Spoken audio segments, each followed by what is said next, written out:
네, 이제 시간이 되었습니다. 제1회, 예, 제1회입니다. 예, 저자초청 북 콘서트를 시작할 텐데요. 우리 작가 최정미 선생님을 모셨습니다. 박수 부탁드리겠습니다. 네.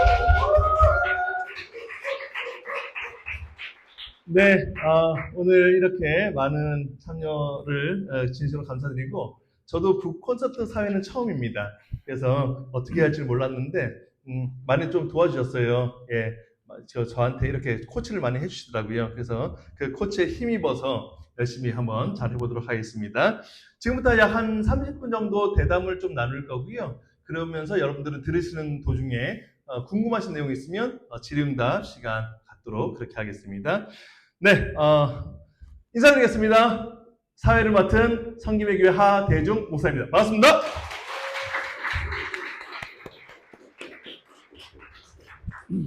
네, 우리 이제부터 시작하겠습니다. 네, 최정민 선생님이세요. 안녕하세요. 네, 안녕하십니까. 예, 네, 어색해 하시면 안 되고요. 네, 알겠습니다. 네, 처음이라서. 네, 그렇죠. 네. 예, 저도 처음이니까. 네. 예, 편하게. 우리 오신 분들에게 인사 한마디 해주시겠습니까? 예, 안녕하십니까. 먼저 바쁘신 와중에 이렇게 북콘서트에 참가해 주셔서 대단히 감사드리고요.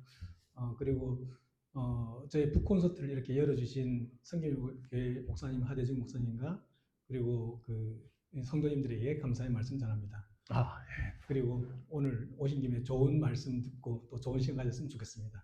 네, 박수 한번 주시겠어요? 와, 준비 많이 하셨는데요? 네.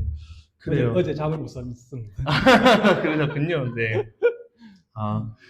작가라는 말씀을 이렇게 해주시니까 좀 감회가 좀 새로운 것 같은데 어떠세요? 스스로를 작가라고 이렇게 생각하시니까. 제가 네. 작가가 됐다는 게 사실 믿기지 않고요. 네. 저도 안 믿겨요. 네네. 사실은 제가 교사가 될지도 몰랐는데 이렇게 작가까지 됐다는 게 다 하나님께서 이끌어 주신 그 은혜가 아닌가 그런 생각을 하고 있습니다. 네. 고맙습니다. 자, 그러면 이제 본격적인 토크를 제가 질문을 좀 드릴게요. 책 제목이 내 마음속에는 무엇이 들어있을까인데요. 이 제목 누가 정하셨어요? 출판사? 아니면 아내? 누가 정하셨어요? 책 제목이 참 중요하다고 출판사에서 말씀을 많이 했습니다. 네. 책 제목으로 인해서 베스트셀러 된 책도 많이 있다고 하고 그래서 네. 저도 고민을 많이 했는데요. 결론은 제가 먼저 정했습니다. 그러셨어요. 네. 이렇게 정하신 이유가 따로 있을까요? 제 책의 내용은 이제 저희 아버님과의 어린 시절부터 자라면서 제가 느끼고 또 그 생활 속에서 힘들었던 점들이 많이 있었는데요. 저희 아버님께서 좀 강압적이고 좀 억압적인 그러신 분이라서 그런 부분을 어떻게 해야 될까 고민을 많이 하다가 그래서 제가 이제 책 제목을 아버지가 힘든 당신을 안아드립니다로 정했습니다. 처음에는 네. 그렇게 정했다가 제가 책에 아무리 봐도 어떤 기대감이나 네. 설렘 같은 게 좀 부족해 보여서 어느 날 도서관에서 제가 책을 쓰고 있으면서 제 마음을 들여다보고 있는 제 모습이 보이는 거예요. 그래서 그거를 모티브로 해서 내 마음속에는 무엇이 들어있을까로 정했습니다. 그렇군요. 네. 최정민이라는 그 이름은 필명이세요? 따로 별도의 본명이 있으신지? 네. 알고 계시면서. 네. 제 이름은 최일출입니다. 제 이름 최일출이고 최정민이라는 이름은 제가 제 아버님에 관한 내용이 많이 들어오고 하니까 이거를 적나라하게 노출하기 좀 그래서 일단은 필명으로 하기 좋겠다 생각을 했고요. 네. 그 다음에 제가 내 이름을 직접 짓는다면 뭘 하면 좋겠나 고민을 많이 해봤거든요. 네.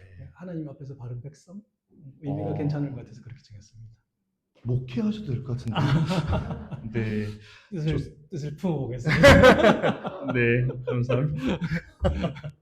네, 책을 쓰시게 된 어떤 동기라 그럴까요? 네. 계기가 있었다면 어떤 거였을까요? 중요한 질문인데요. 제가 어린 시절 이제 강압적인 아버지에게 받은 상처를 이제 들여다보고 이를 극복해 가는 과정에서 네. 어떻게 했으면 좋을까라는 생각을 좀 많이 해봤습니다. 저희 아버님은 음, 잠깐 말씀을 드리면 이해를 돕기 위해서 말씀을 드리겠습니다. 한 10여 년 이상은 이제 군대에서 근무를 하셨고요. 장교로 근무를 하고 대위로 예편을 하셨습니다. 그리고 난 다음에 이제 학교 교사로 20년 정도 생활을 하셨는데요. 과목은 교련 과목을 하셨습니다. 혹시 목사님 교련이 교련 수업 있었죠. 예, 들으셨어요? 있었어요. 예. 잠깐 설명 좀 해주실래요? 어떤 과목인지? 군대에 가기 전에 군대에서 활동할 수 있는 모든 법도와 규율과 이런 부분들을 배우는 시간이 교련이라는 교과가 있었습니다. 예, 저기 군사정권 시절. 군사 예, 이제 훈련이었죠. 고등학생들에게 이제 제식훈련과 총검술도 가르치는 그런 네네. 교과목이었습니다. 저한테 정해진 것만 좀 물어봐 주세요. 갑작스럽게 이렇게 묻지 마시고. 예, 그렇게 알겠습니다. 그런 교련 과목을 가르치다 보니까 학교에서도 엄격하셨고, 그리고 그 당시는 이제 약간의 학생들을 기강을 잡는다는 민병 아래서 어느 정도 아이들 때리는 것도 허락되는 그런 시절이었고, 네. 군 생활도 마찬가지로 연속적인 그런 일이 아버지께서는 그런 활동을 계속 하셨던 것 같습니다. 그게 근데 문제가 이제 거기서 그쳐야 되는데 집에서도 비슷한 그런 말씀이나 또는 행동에서 그게 밖으로 나왔죠. 그러면 이제 아들인 제 입장에서는 이제 아버지에게 필요한 게 있어도 말을 하기 힘들고, 그렇죠. 그리고 이제 수동적으로 이제 살게 되는 거고. 그래서 제가 어쨌든 생존을 해야 되니까 네. 아버지 말씀에 이제 무조건적인 순종을 하고 제가 네. 제 마음이나 하고 싶은 말이나 감정은 숨기는 거죠. 네. 그래서 부모에게 사랑과 인정을 받지 못하면 이제 결핍이 생기잖아요. 네, 네. 그런 것을 이제 살아가면서 어떻게 극복해 나갈까 하는 내용을 담았다고 보시면 되겠습니다. 예. 그렇군요. 예. 결국 아버지로부터 만들어진 최일출 선생님의 그 어떤 만들어진 그 모습들에서 조금 벗어나고자 하는 그러니까 그런 어떤 고유한 모습들? 예, 좀 더 설명하자면 네. 제 자신의 고유한 모습으로 다시 태어나고자 이 책을 썼다고 보면 되겠습니다. 그렇군요. 예. 사실 이게 아픔이 많이 녹아든 책이었더라고요. 읽어보신 분들 아시겠지만. 그래서 결국 그러면 그 작가님께서 의도하셨던 것처럼 고유한 모습들을 찾으셨어요? 찾았다고 말씀드리기는 어려울 것 같고요. 네. 아직도 노력하는 중이고 그 과정에 있다고 보면 되겠습니다. 그러면은 예. 아예 못 찾았던 건 아닐 텐데 예. 어느 정도까지 찾았는지 또 그런 모습이 있었다면 어떤 모습인지를 한 번만 설명해 주시겠습니까? 예, 몇 가지 제가 말씀드리면요. 네. 저는 자유에 대한 갈증이 심한 사람이거든요. 자유요. 예, 제 책 1장에 보시면 나를 알고 싶어요라고 고백하는 장이 있어요. 거기에 저는 이제 캠핑과 여행을 좋아한다고 이렇게 소개를 하는데요. 네. 저는 특히 실제로 해외여행을 가면 정말 좋아서 완전히 난리거든요. 하루 종일 돌아다녀도 지치지도 않고요. 잘 먹지도 않고 잠을 잘 안 자도 별로 피곤하지가 않아요. 물론 한국으로 돌아오면 다시 너무 피곤해지긴 하지만 네. 어쨌든 그런 해외 생활이 저한테는 너무 소중한 거잖아요. 네. 그래서 아마 저는 해외 여행을 하고 싶어서 또는 해외에 살고 싶은 마음이 있어서 전공도 영어를 했는지를 모르겠습니다. 그래서 해외 여행을 하다 보면 저희가 색다른 곳에서 새로운 모습을 마주치게 되잖아요. 네. 그래서 그 안에서 제 자신의 모습도 발견하고 하는 그런 과정이 좋았는데요. 네. 그러다가 하루는 제가 정말 여행을 좋아하나? 이런 생각을 해봤어요. 왜냐하면 국내에서는 그렇게 정말 여행을 다니고 싶다 이런 생각을 그렇게 하진 않거든요. 네. 그래서 가만히 생각해 보니까 깨달은 게 있었는데요. 그게 바로 제가 외국 생활을 그렇게 동경한 이유는 아버지의 간섭에서 벗어나고 싶었다라는 그런 마음속에 울림이 있었습니다. 네. 그래서 사실 자유를 제가 소중히 여긴다고 하는 것은 사실 허락받았기 때문이 아닌가라는 결론을 내릴 수 있었고요. 또 한 가지는 그렇군요. 저희 아버지와의 심리적인 거리를 제가 발견했습니다. 심리적인 거리란 게 뭐냐면 저는 이제 김해 장유에 살고 제 아버님은 이제 마산에 사시는데 거리가 고속도로로 가면 1시간도 안 걸리거든요. 그래서 저는 어릴 때부터 이제 나중에 크면 아버지를 모시고 살아야겠다라는 생각을 했어요. 네. 또 아버지도 늘 하시는 말씀이 장남이 아버지를 모셔야지 누가 모시냐 이렇게 말씀하셨고 당연한 거라 생각했어요.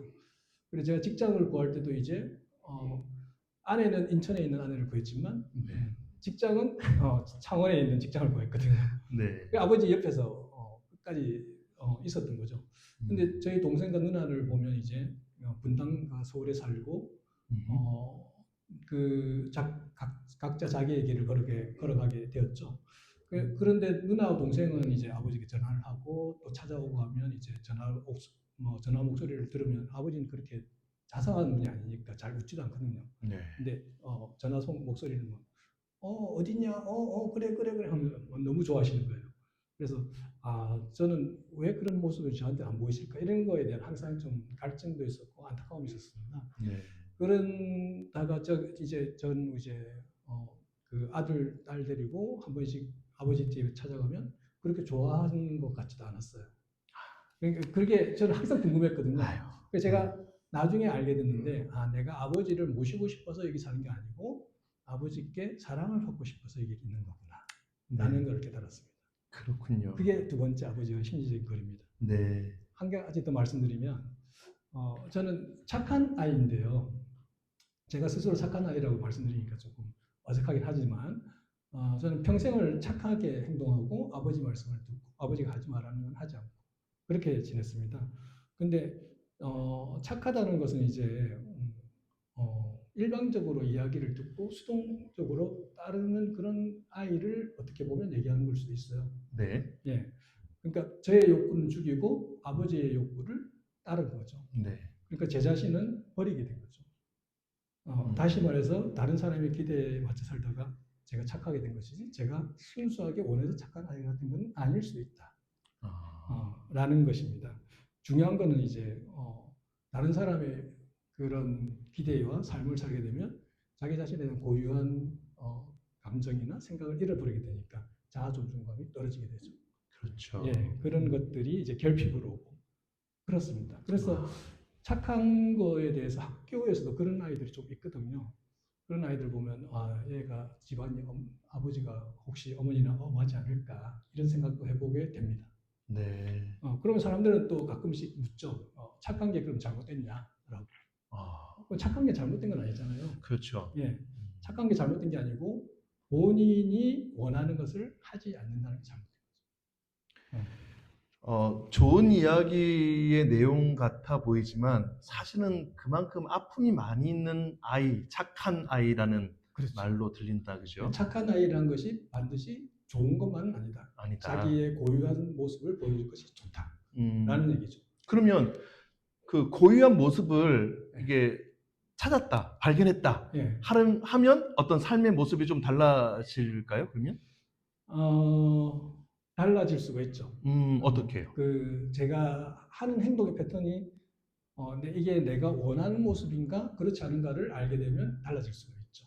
예를 들면 아주 최근에 6월 6일 현충일 날에 제가 정말 좀 심하게 아팠습니다. 장염이 와서 하루에도 몇 번을 화장실을 가고 물만 먹어도 화장실을 가는 거를 저는 말만 들었지 한 번도 그런 경험을 해본 적이 없었거든요. 근데 그럴 때 화장실 가게 되고 그 다음에 또 열도 나고 해서 하루 종일 뒹굴뒹굴 하고 있는데 아내랑 같이 이제 병원을 갔습니다. 의사 선생님께서 열을 재보니까 38.3도고 하니까 코로나 아니면 이거는 독감이 될지도 모르니까 한번 검사를 해보자라고 얘기를 하셔서 검사를 다 해보니까 괜찮더라고요. 그리고 이제 그러면 이제 소화가 안 돼서 그런가 보다 하면서 링거를 맞고 약을 짓고 그렇게 집으로 왔는데 하루 종일 자도 계속 피곤한 거예요. 다음날 아침에 일어났는데 아침에 출근을 딱 하려고 하니까 몸이 안 좋은 거예요. 근데 견딜 수는 있어요. 가서 버티고 하면 평상시도 잘 하니까 참고 이기고 기다리고 견디는 건 그렇게 어려운 게 아니거든요, 저한테. 그래서 학교를 가려고 하다가 나를 위해서는 뭘 하면 좋을까? 라는 생각을 해봤죠. 원래 이게 연가를 내는 것 원래 잘못된 게 아니잖아요. 그렇죠. 아닌데 잘 안 내는 게 이제 그게 일상화된 게 문제죠. 그래서 저는 작은 용기를 냈죠. 교감선생님께 전화를 해서 선생님 몸이 아파서 오늘 하루 결근하겠습니다. 라는 말을 당당하게 했죠. 그것도 어떻게 보면 작은 변화이죠. 그렇네요. 예. 그동안은 그런 일이 없었던 거잖아요. 당연히 가는 거죠. 무조건 가야 되는 거였죠. 지금까지 한 번 딱 연가를 했었거든요. 그렇죠. 예. 근데 그때 다른 사람들은 연가를 해도 뭐 그냥 가서 뭐 일상이었죠. 예, 그냥 그렇게 편안하게. 하는 거라 생각했었죠. 그렇죠. 예. 근데 우리 최혜민 선생님께는 예. 그게 삶의 변화의 한 예다라고 예, 그렇습니다. 말씀해 주셨어요. 예. 너무 참 귀한 발전을 이루셨네요. 좋습니다. 그러면 이 책, 내 마음속에 무엇이 들어있을까? 여기에 그 책의 어떤 중심 내용, 핵심 내용을 간략하게 좀 말씀해 주시겠어요? 왜냐하면 이게 잘 소개해 주시면 책 판매량에도 좀 도움이 돼요. 예, 조금 잘 말씀해 주셔야 돼요. 지금까지 계속 말씀드린 것처럼 제 네. 책의 핵심 메시지는 어린 시절에 자신의 아픔을 돌아보고 이를 치유하기 위해서 자기에게 친절하고 선하게 대하라는 내용입니다. 특히 부모와의 관계가 원만하지 않으면 자녀가 그 상처가 자녀에게도 분명히 그렇게 흘러가게 들어가 있는데요. 네. 그 관련해서 제 책의 일부를 읽어드리겠습니다. 네. 최근엔 작가들이 북콘서트에서 자기 책을 읽어준 그런 것들이 많이 보이더라고요. 네. 준비 많이 하셨네요. 네. 많이 하고 오시라 했잖아요. 왜 이러실까? 이래라면서요. 제 책 132쪽을 보면 네. 여기 인정받고 싶은 내면 아이라는 내용이 있습니다. 네. 이 내용은 이제 제가 추석 때 이제 제가 처갓집 이제 인천에 갔다가 하루 빨리 연휴가 있는데 하루 빨리 내려오면서 이제 저는 이제 딴 생각을 한 거죠. 하루 정도 여유가 있으니까 다른 데 가서 놀다가 하면 좋지 않을까 그런 내용을 가지고 쓴 겁니다. 읽어드리겠습니다. 인정받고 싶은 내면아이 다시 집으로 향하는 핸들을 잡았다. 오늘 일을 한마디로 정리하면 고생은 고생대로 하고 욕은 욕대로 먹은 경우라고 말할 수 있다. 왜냐하면 저는 이제 인천에서 내려오면서 이제 전라도에 메타세콰이어 담양이죠. 예, 담양에 가서 거기서 맛있는 음식도 먹고 좀 즐겁게 지내고 가는 게 좋을 것 같다 이런 생각을 했어요. 근데 내려오는 길에 보니까 다 피곤한지 다 자고 있더라고요. 가족들이. 그래서 이거를 혼자서 몰래 결정한 거죠. 그리고 의논 없이, 예, 상의 없이. 남양에 도착하면 와 좋은 데 왔다. 즐겁게 놀다 가면 되겠다. 이렇게 생각할 줄 알았어요. 기대를 가지고. 그걸 운전은 제가 하니까 내가 고생하는 거니까 그렇죠. 나만 잘하면 되지. 네. 혼자 수고하는데 그거 얼마나 좋은 생각이야. 하고 내려온 거죠. 네. 계속 읽어드리겠습니다. 추석 연휴라서 도로 곳곳이 정체되었기에 인천에서 담양까지 운전하는 데에만 4시간이 넘게 걸렸다. 오직 가족들의 즐거움을 위해 이런 수고를 마다하지 않은 것인데 이렇게 반응하는 가족들을 이해할 수가 없었다. 집으로 돌아가는 길에 오늘 있었던 일이 계속해서 떠올랐다. 생각할수록 기분이 안 좋았다. 무엇이 문제지? 이렇게 예민하게 반응하는 가족들에게 서운한 감정까지 들었다. 아내와 아이들의 이야기를 종합해보면 집에 일찍 도착해서 조금이라도 더 쉬고 싶은데 본인들의 의사를 확인하지도 않고 먼 곳까지 데려와서 화가 났다는 것이다. 당시에 나로서는 가족들이 이런 식으로 화를 내는 것을 받아들일 수가 없었다. 나는 진심으로 가족들을 위해 노력하는데 가족들은 나의 선의와 희생을 너무 몰라주는 것 같았다. 이렇게 수고하고 헌신한 나에게 별것도 아닌 일로 너무 매몰차게 대하는 게 아닌가라는 생각에 억울한 감정이 올라오게 됐다. 고생은 내가 하고 가족들은 그저 즐기기만 하면 되는데 그게 그렇게 어려운 일인가? 처음에는 아내와 아이들이 화를 냈지만 시간이 지나면서 가족들을 향한 나의 분노가 스멀스멀 올라왔다. 여태까지 운전해서 가족들을 데리고 오는 것도 만만치 않은 일이야. 힘이 들어도 내가 훨씬 더 힘든데 도대체 뭐가 문제야? 이게 그렇게 화날 일인가? 유명한 관광지에 방문해서 즐겁게 여행하고 맛있는 것도 먹으면 얼마나 좋아. 도대체 내가 무엇을 잘못한 거야? 운전을 하면서 나는 내 마음을 차분하게 들여다보았다. 화가 난 감정이 휩쓸고 지나간 자리에 아버지가 떠올랐다. 내 모습에서 아버지와 닮은 모습이 보였다. 아버지는 자기애가 강하다. 늘 자기중심적이고 가족 구성원들에게 존경과 관심의 대상이 되길 원한다. 틈만 나면 당신의 살아있는 무용담을 자랑하고 칭찬을 받아낸다. 듣기 좋은 말도 한두 번이라고 하는데 아버지의 반복되는 자랑은 사람을 지치게 한다. 한번 시작하면 10분, 20분은 좋게 걸리는데 중간에 자를 수도 없고 듣는 사람은 정말 괴로워서 미칠 지경이다. 힘들었던 군대 생활, 전역 후에 암담했던 시절, 어려운 가운데서 직장을 구한 일, 직장만, 재테크 등 이 모든 것이 아버지의 성공담이다. 그러고는 맨 마지막에 이렇게 물어본다. 이만하면 아버지 열심히 살아왔지? 질문에 대한 정답은 이미 정해져 있는데 나는 무슨 대답을 해야 할까? 예, 아버지께서 맨손으로 이 집안을 일으켰습니다. 아버지의 수고와 노력이 있었기에 저희도 학교 생활을 열심히 하고 있습니다. 감사합니다. 아버지의 질문에 대한 모범 답안이다. 실제로 아버지는 할아버지에 이어서 우리 집안을 일으켰다. 그 부분에 대해서는 아버지의 공로를 아낌없이 인정해드린다. 하지만 나는 아버지께서 우리 집안을 살렸습니다. 아버지의 노력과 헌신에 항상 감사드리고 있습니다. 라며 당신을 칭찬해드린 것이 너무 힘들다. 나는 속 보이는 말을 하는 것을 불편해하는 데다가 노골적으로 당신을 칭찬해달라는 아버지가 싫었다. 이런 상황에서도 아버지를 매번 칭찬하고 인정해드리기 위해서 억지로 내 마음을 짜내야 했다. 아버지는 늘 나에게 화를 내고 비난만 하는데 나는 일방적으로 아버지를 칭찬해야 한다.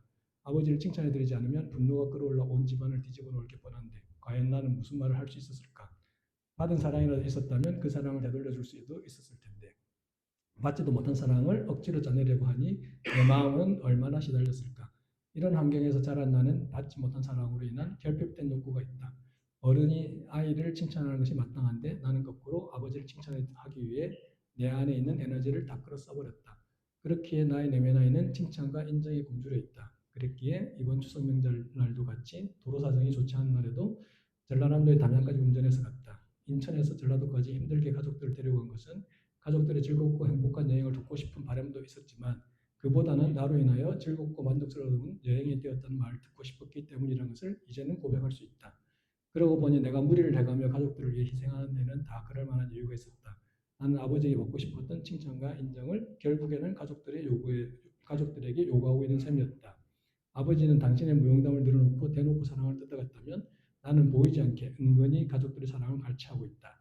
눈에 보이진 않지만 사랑과 인정을 채우려는 근본적인 동기는 아버지와 똑같은 셈이다. 나는 그렇게 인정받지 못한 나의 욕구를 가족들에게서 채우고 있었다. 나는 우리 아이들이 주위 사람들에게 인정받고자 노력하면서 사는 것을 원치 않는다. 자기가 해야 할 일을 알아서 스스로 처리하고 주어진 삶에 만족하며 살면 좋겠다. 타인의 관심을 끌기 위해 또는 좋은 사람이란 이미지를 얻기 위해 에너지를 낭비하면서 살지 않았으면 좋겠다. 그러기 위해서는 내가 먼저 그 모습을 보여줘야 한다. 왜냐하면 아이들은 부모의 뒷모습을 잘 아니까. 이제는 다른 사람이 아닌 나에게 집중한 삶을 살아갈 것이다. 네, 박수 한번 주세요. 네, 예. 이거를 이제 글로 이렇게 읽어주셨잖아요. 예, 말씀하기가 너무 힘들었던 거죠. 예, 그죠? 이걸 글로 표현해야만 마음이 그래도 해소될 것 같은. 제가 그 말을 하는 것보다 글 쓰는 게 더 잘하는 것 같고요. 네, 그다음 말을 하는 거 어릴 때부터 말하는 건 또 기회가 주어져야 되잖아요, 사실. 네, 부모 아버지께서 말씀을 잘 안 들어주시니까 그렇죠. 말을 할 이유가 없고 감정을 표현하지 않고 하다 보니까 그런 기회가 왔을 때도 전달하기가 좀 어려운 게 좀 네. 있었습니다. 이게 습관화 되다 보니까 네. 생활 속에서도 자기 표현을 얼만큼 어떻게 그 상황에 맞춰서 할까에 대한 어려움은 항상 좀 있는 것 같습니다. 그렇죠. 예. 네, 그래요. 자, 그러면 이제 이 책의 독자들에 좀 계실 텐데요. 독자들에게 걸었던 어떤 기대 효과가 있었을까요? 있었다면 어떤 걸 좀 기대하셨습니까? 독자들도 보면 우리가 나이가 많으면 이제 어른이라고 얘기하잖아요. 그렇죠. 근데 저희들 모두가 이제 내면에 어떤 부분에서 약한 면이 있고 또 어떤 부분에서는 자기가 참지 못하는 부분도 있을 것이고 다 그런 부분이 있잖아요. 그런 부분이 그렇게 무너지는 부분이 상처의 한 부분이라고 저는 생각합니다. 그래서 저는 독자들이 자기들 마음속을 깊게 들여다보면서 그 각자가 느끼는 상처의 감정을 대면하고 이렇게 직접 글로 적어보든지 네. 또는 상처를 아내나 남편에게 고백하든지 하면서 그 부분에 대해서 어떻게 풀어나갈 것인가 네. 라는 것에 대해서 진지하게 고민을 해봤으면 좋겠다는 그 마음으로 이 책을 썼습니다. 네, 네. 그래요. 네. 현재 지금 인문계 고등학교 영어 교사로 재직 중이시잖아요. 네. 물론 이제 책 뒤편에 에필로그 쪽에서 언급은 좀 하셨는데 학생들을 만나시면서 이 책과 연관해서 생각하는 경우가 있을까요? 가령 예를 들면 학생들이 그 학교가 제가 알기로 한 학급에 한 200명 정도씩 한 3학년이니까 600명 정도 이 아이들이 한 권씩 다 내 책 사주면 어떨까? 뭐 이런 생각들, 그런 생각들 좀 해보신 적은 없었는지 궁금하게 되셨습니다. 어, 고민은 좀 됐어요.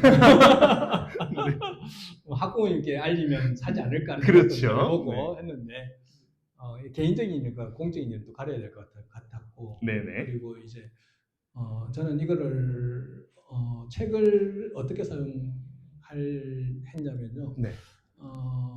동아리가 있어요. 네. 저희 학교 동아리가 있는데 심리 동아리를 제가 만들었습니다. 음. 제목은 사이코 드라마라고 해서 사이코 드라마가 원래 이제 그 사이코 같은 행동을 보여주면서 그 상처에 맞닥뜨리면 그것을 보면서 우리가 대화도 하면서 그 상태 사람들의 심리나 이런 것을 알아보고 해결해 나가는 그런 형태의 기법이거든요. 네네. 네, 이름은 그렇게 생각하고 제 책을 구입하게 해서 저자니까 그 결국 내용을 구입하라고 잘 알잖아요. 하셨군요. 예, 예.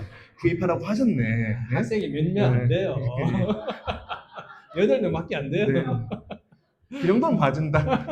네네. 좋습니다. 그래서 2시간짜리인데 1시간은 책을 읽고 1시간은 관련해서 이제 그 자신의 마음을 표현하는 거로 그렇게 시간을 진행해서 하는데요. 네. 그래서 이제 제 책에 이제 공부상처라는 내용이 있습니다. 공부상처는 이제 제가 아버지가 이제 또 여름 방학 때 저보고 수학을 초등학교 4학년 때 수학 숙제를 10페이지씩 내주셨거든요. 매일 수학 숙제를 하려고 하니까 배우지도 않은 걸 하는 게 어렵잖아요. 그래서 이제 나중에 엄마에게 정가를 좀 사야겠다 공부하기 위해서 그렇게 선의의 거짓말을 하고 정가를 해서 매일 뺏겼죠. 그럼 한 달 내에 뺏기는 거예요. 그렇게 아버지 갖다 드리면 아버지는 이제 보고 그냥 끝내는데 혹시 풀어보라 할까봐 앞에서 조마조마하고 그렇게 지내다가 어쨌든 그렇게 지나갔는데 결국은 수학을 잘 하게 하고 싶어서 시킨 일인데 저는 수학이 제일 싫어하는 과목이 되었죠. 그렇게 되는 게 이게 공부 상처라고 해서 제 책에다 그렇게 49페이지 있습니다. 적어놨는데 그것을 읽고 아이들에게 이제 관련해서 공부 상처를 한번 적어봐라고 했어요. 그래서 제가 그 애가 적은 것 중에서 괜찮은 거를 하나 들고 왔습니다. 읽어드리겠습니다. 장모군이 적은 건데요. 나의 공부 상처는 노력한 만큼 좋은 결과가 나오지 않는다는 것이다. 중학교 시절에 시험을 위해 긴 시간 공부를 했었다. 그 기간 동안 학교 쉬는 시간 놀지 않고 집에 와서도 놀지 않고 공부를 했다. 공부를 하는 동안 너무 힘들었고 피곤했다. 어느 날은 공부가 너무 안 돼서 연습장을 구겨버리고 찢어버렸다. 그만큼 공부가 하기 싫고 포기하고 싶었다. 하지만 그런 생각은 버리고 다시 공부를 해야 했다. 왜냐하면 미래의 진학과 꿈을 위해서라면 공부를 포기해서는 안 되기 때문이다. 시험 당일이 되었다. 당일 전날에는 너무 긴장이 되어 잠도 못 이뤘지만 피곤함을 이겨내며 시험을 쳤다. 시험을 치고 집에 오니까 점수가 낮으면 어떡하지? 라는 생각을 하고 성적표가 나오길 기다렸다. 성적표가 나온 날에는 바로 보지 않고 곧바로 집에 들고 갔다. 나는 긴장감과 불안감을 동시에 느끼며 점수를 보았다. 나는 그대로 얼어붙었다. 그 이유는 점수가 생각했던 것보다 너무 낮았기 때문이다. 그리고 나서 지금까지 공부했던 날들이 머릿속에 지나갔다. 그 노력했던 시간 모두가 헛수고였다. 난 다시 한번 더 점수를 보았다. 역시나 점수는 변함이 없었다. 나는 슬픔에 빠졌다. 선생님들은 시험 문제풀이를 하면서 나의 시험이 망했다는 것을 한 번 더 각인시켜 주셨다. 수업 시간에 공부에 집중하지 않고 딴짓을 했다면 점수가 낮게 나오는 것이 당연하다. 하지만 나는 그렇게 하지 않고 수업 시간마다 자지도 않았고 집중하여 수업을 들었다. 그런데도 원하는 결과가 나오지 않아 더욱 속상했다. 공부 방법이 잘못되었다. 내가 실수를 많이 했다라는 생각은 들어도 내가 노력을 하지 않고 부진을 하지 못해서 시험을 망쳤다는 생각은 해본 적이 없다. 난 그만큼 열심히 했고 열심히 한 만큼의 결과가 나와야 하고 그래야지 다음 시험에도 잘 나오는 것이 당연하다. 그러나 나는 오히려 다음 시험을 준비할 힘이 없어졌고 해봤자 아무 의미 없다라는 부정적인 생각이 들면서 조금이나마 남아있던 희망조차도 사라져버렸다. 또한 나의 성적표를 본 부모님께서는 한숨을 쉬고 이렇게 해서 다음 시험에 어떻게 할래? 라는 말씀이 나의 상처를 더욱 벌어지게 했다. 그렇지만 높은 점수를 바라시는 부모님의 심정을 이해한다. 그러나 나의 노력은 시험 점수가 보여준 것이다. 결과만 보고 공부를 했다 안 했다라고 단정지으니 나 자신이 한심하고 슬퍼진다. 이것이 바로 나의 공부 성취이다. 이런 내용인데요. 네. 글을 보고 좀 마음이 좀 안타까웠고 또 네. 어떻게 도와줄 수 있을까라는 걱정도 좀 들고 그랬습니다. 그 후로 뭐 아직 만나서 뭐 얘기는 해본 적이 없는데요. 이거를 쓴다고 해서 아이가 뭐 성적이 좋아지고 갑자기 그렇게 하진 않겠지만 일단 자기 마음을 한번 돌아보고 위로하고 하는 계기가 되었을지 않을까라는 생각이 들고요. 네. 좀 더 자신에 대해서 객관적으로 바라보고 또 다음은 어떻게 하면 좋을까 하면서 그 아프고 힘든 자리에서 한 걸음 더 나아갈 수 있는 그런 기회가 되지 않았을까 저는 예. 그렇게 생각합니다. 그래요. 네. 아, 너무 참 좋은 또 영향력을 끼치시는 네. 그런 또 저자로서의 멋진 모습을 보여주셔서 감사드립니다. 이제 끝으로요. 저자로서 이 독자들이 이 책을 통해서 꼭 아셨으면 하는 뭐 바람이 있다고 해야 될까요? 어떤 바람이 있으신지를 한번 좀 말씀. 영상. 네. 저 영상 하나 좀 우리 저자 직접 준비하신 영상인데요. 예, 잠시 보시고 오겠습니다.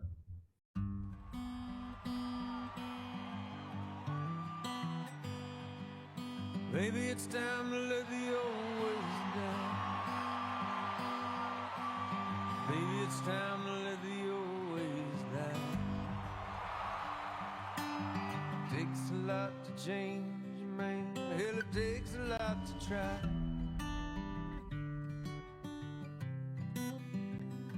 You know, man, in the old days, I always knew, like, you were gonna do something, that you'd be all right. It's the first time I'm worried about you.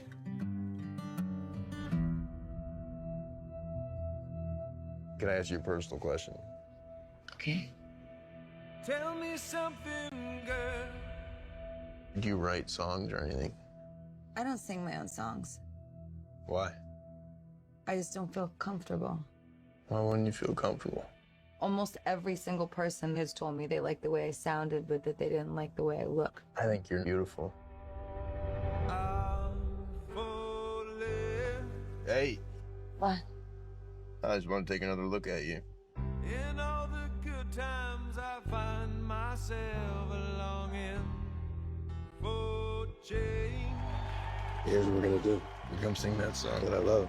No, I can't do that. Here, No. come on, here we go. Jack, please, it's not funny. Jack. Look at me. All you gotta do is trust me. That's all you gotta do.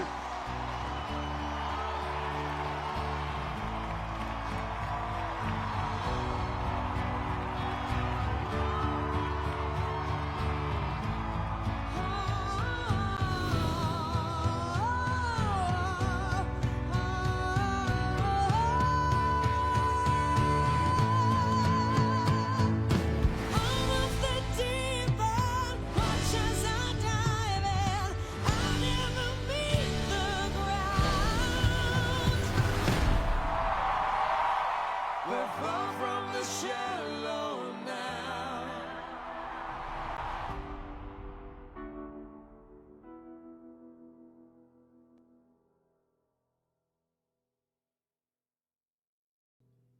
우리 작가님께 마지막으로 독자들에게 꼭 바람이 있다면 어떤 걸 말씀하시겠어요? 했더니 이 영상을 틀어주셨어요. 네. 근데 하시고 싶은 말씀은 스타이즈본 이 영화를 꼭 봐라 이 말씀입니다. 그건 아니고요.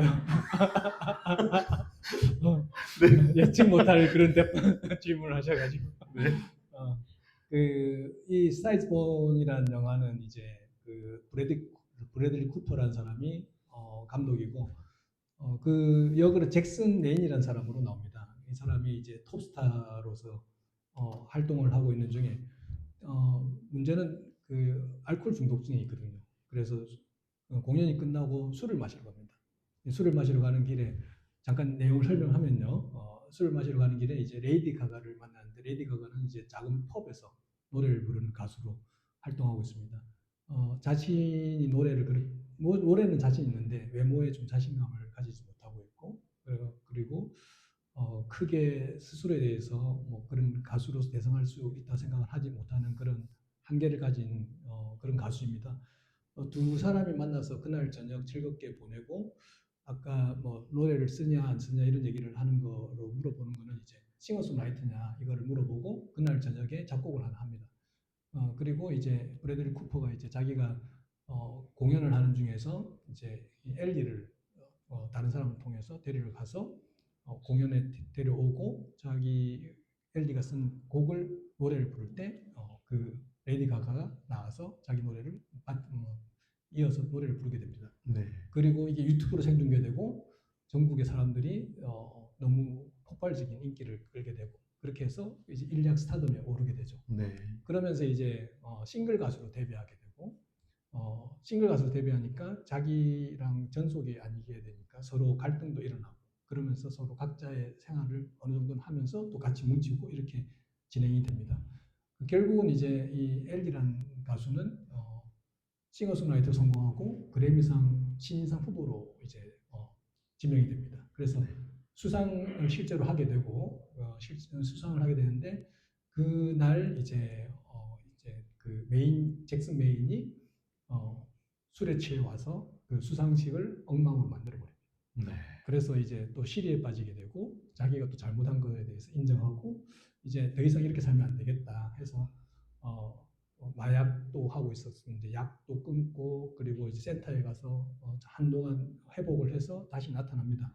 다시 나타나지만 두 사람의 관계가 완전 좋아지고 그렇게 또 되지도 않고 있는 상황에서 스스로 생각할 때 내가 엘리의 짐이 되고 있구나라는 생각에 목숨을 버립니다. 그런데 엘리는 이제 너무 사랑한 마음이 있었고 또 자기를 키워주기도 했고 하는 마음에 그 브래들리 쿠퍼를 잊지 못하고 시리에 빠져서 한동안 좌절하게 됩니다. 밖에 나오지도 않고 계속 생활이 계속 밑으로 떨어져 내려가고 어디까지 바닥을 알 수 없는 지경까지 내려갔는데 그때 이제 그 잭슨 메인의 형이 찾아옵니다. 형이 찾아와서 이제 그 브래들리 쿠퍼에 대한 얘기를 하고 있을 때 엘리가 막 너무 그 예전 생각이 나서 어깨를 들썩이면서 울게 되고 통곡을 하게 됩니다. 그때 이제 잭슨 메인의 형이 한마디를 하죠. It was not your fault. 네 잘못이 아니야. 라는 얘기를 합니다. 제가 그 얘기를 듣고 가슴이 좀 많이 먹먹해졌는데요. 그 책에 이게 있거든요. 마지막 부를 읽어드리겠습니다. 잭슨과 후회 없는 사랑을 하고 행복하게 지내려고 노력한 엘리. 그녀는 잭슨을 구하기 위해서 자신이 할 수 있는 일이 없다는 것을 이미 알고 있었을 것이다. 그런데도 엘리는 잭슨의 죽음에 죄책감을 느끼며 상실의 고통에서 빠져나오지 못하고 있었다. 잭슨의 죽음을 떠나보내지 못하고 슬픔에 잠겨 자신을 자책하고 있었다. 사람들은 가슴속에 감당하지 못할 많은 아픔을 안고 살아간다. 잭슨의 죽음이 계속해서 엘리에게 떠오르듯이 우리 또한 마음속 깊이 밀어넣어둔 상처로 인하여 마음이 힘들고 괴롭다. 때론 이 상처를 떠나보내지 못해 자책하며 가슴을 후벼파기도 한다. 본인 때문에 일이 잘못된 것 같아 시간이 흘러도 아픈 과거를 떠나보내지 못한다. 그렇게 자신을 비난하며 우리 마음을 갉아먹고 있다. 그런 당신에게 잭슨의 형이 엘리에게 했던 말을 들려주고 싶다. 내 잘못이 아니야. 이제는 당신을 용서했으면 좋겠다. 이 짧은 한마디가 당신을 위로하고 당신의 영혼을 쉴 수 있게 해줬으면 좋겠다. 그렇게 당신의 과거를 놓아주면 좋겠다. 상처받은 아이를 진정으로 포용하고 안아줄 사람은 당신뿐이기에 인생에서 일어나는 일들을 머리로 이해한다고 해서 아는 것이라고 말할 수는 없다. 가슴속에 울림이 있어야 진정으로 아는 것이다. 그 울림의 메시지가 여기에 담겨있다. 내 잘못이 아니야. 내가 어린 시절에 아픔을 떠나보낸 것처럼 당신 또한 오랫동안 당신을 괴롭히고 당신의 마음을 콕콕 찌르고 있는 상처를 놓아주면 좋겠다. 네, 박수 부탁드리겠습니다.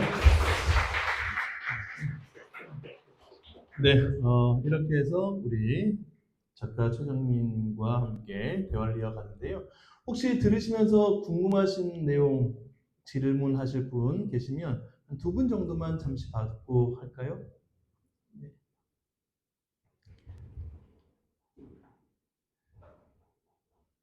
네, 안 계시면 제가 하나 준비했습니다.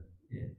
책을 읽으신 분들은 아시겠지만 페이지 104편에 보면 글씨가 작아져요. 세밀하게 그거를 제가 발견을 했습니다. 104페이지에 보시면 다 읽어가다가 104페이지 딱 되니까 글자체가 되게 조금 약간 미세하지만 작아져요. 모르셨죠? 네, 저는 알고 있습니다. 아세요? 그 저 박영 스토리 출판사에서 잘못한 것 같기도 하고. 예. 아닌 것 같은데요. 네. 사실은 착시 현상이에요. 책을 읽어보신 분은 아시겠지만, 요게 단락단락마다 우리 작가께서 그런 그 코멘트들을 좀 달아놨거든요. 근데 104페이지 딱 되면 없어요. 글자가 없어요. 그 코멘트 글자가. 그러니까 갑자기 글씨체가 되게 작아지는 듯한 착시 현상을 갖고 오게 돼 있습니다. 읽어보시면 신기할 거예요. 네, 정말로. 그래서 혹시나 이유를 아시나 싶어서 여쭤봤죠. 보세요. 그죠? 없죠? 네. 그렇다고 하겠습니다. 네. 자, 혹시 또 안 계시면은요, 바로 다음 순서로, 한 분, 네, 우리 마이크 전해 주시면, 네, 한 분.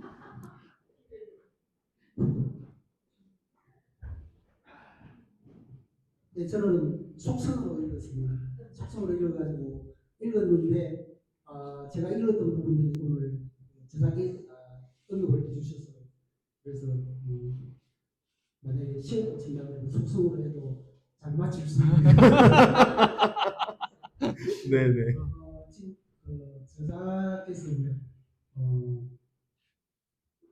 그 아버지와 또 아들 관계에서도 양방의 소통이 아닌 일방의 소통으로 인하여 문제들이 또 많이 발생을 했고 그래서 이 시대에 그러면 아버지는 어떤 아버지가 진정한 아버지인가를 생각하면서 저자께서 생각하시는 그 본인의 아버지께서는 그래도 긍정적인 면이 분명히 있었거든요. 그래서 한 세 가지 정도만 요약을 해서 좀 말씀해 주시면 감사하겠습니다. 네. 아버지 허를 찌르는, 예. 그러니까 책의 내용에는 사실 나타나지 않은, 그러나, 그럼에도 불구하고, 그래도 아버지에 대해서 좋은 것 정도 세 가지를 말씀해 주실 수는 없을까요? 이 물음이에요. 맞으시죠? 네, 아주 제가 잘 번역을 잘하고 있습니다. 네. 네, 분명히 좋은 점이 있죠. 일단은 첫 번째로는 이제 가정을 끝까지 책임을 지셨다. 네. 그 책임을 지셨다는 건 많은 게 들어가죠. 그 자녀의 학업이나 그리고 또 가정 살림의 그 경제적인 활동이나 이런 것들 다 포함해서 끝까지 책임을 지셨다는 거 그게 크고요. 두 번째는 이제 저희 어머니께서 오랫동안 암투병을 하셨습니다. 암투병을 7년 하시고 빨리 돌아가셨어요. 일찍 돌아가셨는데 사실은 저는 이제 너무 제가 어머니를 좀 닮았거든요. 어머니께서 일방적으로 아버님의 비율을 맞추시는 그런 형태로 살다 보니까 스트레스를 너무 많이 받지 않았나. 저는 그렇게 생각을 하지만 본인은 그렇게 생각하시지 않잖아요. 그리고 어쨌든 그런 상황에서도 끝까지 그 간병비나 이런 그 부분에 대해서 아버지께서 책임을 지셨다는 것. 네. 그리고 또 자녀가 3명 있는데 저희가 물론 이것도 뭐 기본적인 형태이긴 하지만 부모 입장에서 자녀 공부를 시킨다는 것도 사실은 중요한 거잖아요. 근데 저는 책을 읽어보시면 알겠지만 저 같은 경우는 이제 전자공학을 처음에 전공을 했는데 전자공학을 하게 된 계기는 이제 저희 아버님께서 의사가 제가 됐으면 좋겠다는 생각으로 수학 얘기도 그렇게 다 같은 맥락인데 공부를 잘하기를 원하셨어요. 그래서 공부 얘기를 너무 많이 하니까 저는 공부가 싫었던 거죠. 도망을 갔고 그래서 자연계열로 왔는데 저는 정말 인문계열이거든요. 성향이 아무 말도 못하고 그냥 아버지 원하시니까 그냥 간 거고 결국은 점수가 안 되니까 전자공학을 했는데 전자공학을 하니까 제가 적성만 맞으니까 계속 방황을 했어요. 취업도 했지만 취업한 다음에도 더 힘든 일이 저한테 오니까 거기서도 갈등이 많았고 그리고 나서 어쨌든 뭐 돌아서 저는 이제 영어로 전공을 바꾸고 했는데 그 과정에서 또 아버지께서 학비를 책임지시고 오랫동안 공부하는 것도 뒷바라지였으니까 그것도 아버님의 역할이 크셨습니다. 그에 대해서는 전적으로 아버님의 은혜고 또 아버님께서 책임지신 거에 대해서 감사하게 여기고요. 또 쉽게 또 한 가지 더 말씀드리면 아까 전도사님께서 롯데자이언츠 팬이라고 하셨는데 저희 아버님이 운동을 좋아하세요. 그 예전에는 또 뭐 계속 TV 보면 하는 거는 프로 스포츠는 계속 해줬잖아요. 네네. 저는 82년도부터 롯데자이언츠 팬이었는데 그때 제가 야구를 좋아했던 거는 이제 어릴 때 저희 아버지랑 같이 교류할 수 있는 게 야구밖에 없었어요. 아, 야구를 교류했다는 게 뭐냐면 아버지가 TV를 야구를 보고 계시니까 그 옆에서 같이 있고 싶은 마음에 아무것도 모르지만 옆에 앉아 있었던 거죠. 네. 그렇게 있다가 어느 시점에 좋아하고 뭐 탄성을 터뜨리시고 어떨 때는 야유를 보내시고 하잖아요. 네. 그러면서 하나씩 배워 나가고 나중에는 제가 더 전문가 돼서 거꾸로 가르쳐주고 그러면서 그런 소통은 조금 됐던 거예요. 아, 그러셨군요. 예, 네. 그런 걸 통해서 아버지와의 교류는 조금 이루어졌던 게 아닌가. 언어를 그렇게 대화를 좀 나눴던 거 아닌가. 그런 네. 기억이 있습니다. 아, 그래요. 그렇게 세 가지 정도는 또 예. 기억을 하시네요. 82년도부터 롯데 자이언츠 팬이었으셨죠. 예, 82년도 아, 예, 예. 40 예, 82년도 우승은 두산 베어스, 오베어스가 있었습니다. 예, 제가 맞습니다. 팬입니다. 김유동이 말로 없는 예. 쳤습니다. 맞습니다. 예, 예. 제가 두산 베어스 팬이기 예, 때문에. 알겠습니다. 한번 싸워볼래요, 그래? 좋겠습니다. 네. 자, 혹시, 네. 아, 네네. 전사님, 예. 예, 저도 새 아이 아빠로서 작가님과 비슷한 경험을 한 적이 있는데 제가 갯마을 차차차 촬영지가 산 위에 배가 있거든요. 그 배를 보러 가면 좋겠다 싶어가지고 아이를 데리고 갔는데 올라가면 너무 힘들어가지고 울테라제로 섭외했던 기억이 났습니다. 질문은요. 그 책을 쓰시고 나서 쓰시기 전과 후가 가족과 또 자녀들과 달라진 관계가 있다면 어떤 면이 가장 큰지 궁금합니다. 사실 책을 쓴다고 해서 달라지는 건 크게 없는 것 같고요. 책을 쓰는 과정이 중요하다고 생각합니다. 책을 쓰고 있는 과정에서는 많은 것을 생각하게 되고 많은 기억과 자료를 모으게 되니까 그러면서 어떻게 행동을 하고 생활을 해야겠다 이런 생각을 많이 하게 됩니다. 아버지와 관계가 불편하게 되면 여러 가지 문제가 생기는데요.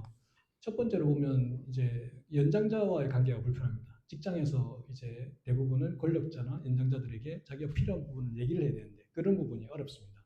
일방적으로 결정하는데 따라가는 부분이 많고요. 내가 굳이 하지 않아도 되는 걸 감당하게 되는 경우가 많습니다. 그러니까 아버지와의 관계는 정말 중요하고요. 그리고 그 관계가 설정이 잘못되면 결혼하고 난 다음에 아내에게서 받지 못한 사랑을 받고 싶은 마음이 생깁니다. 그러니까 온당한 게 이제 성인으로 자라는 게 아니고 여전히 아이의 모습으로 그 배우자의 사랑을 받고 싶은 그런 마음이 강하게 작동해서 그의 결혼 생활이 힘들 수 있습니다. 그리고 자녀를 갖게 되면 자녀에게서 나도 모르게 아버지가 했던 모습이나 행동을 그대로 보여주는 경우가 많습니다.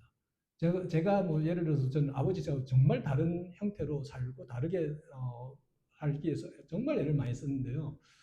그럼에도 불구하고 저도 모르게 닮아 있는 것들이 많고 그리고 저는 아버지에 비해서 정말 좋은 사람입니다. 제 스스로 느낄 때는 물론 객관적이지 않지만 근데 이 비교 대상은 절대적이지 않기 때문에 제가 좋은 사람이라고 하지만 그 좋은 사람의 모습이 과연 아이에게도 좋을까 이런 것들은 항상 체크를 해봐야 된다고 생각하고요. 어쨌든 책을 쓰고 하는 과정에서 노력을 해야겠다는 생각이 들고 그리고 제 자신의 모습을 계속해서 되풀이해서 다시 보게 되고 그리고 잘못된 것을 개선하기 위해서 애써야겠다 그런 마음을 가지게 되니까 그런 거는 정말 좋은 거라고 생각합니다. 네. 네. 박수 부탁드리고요. 지금까지 우리 작가 최정민님과 대화를 나눠봤고요. 작가님 자리에 앞쪽에 앉아주시고 이어지는 2부 순서 여러분 끝까지 참여해 주시면 감사하겠습니다.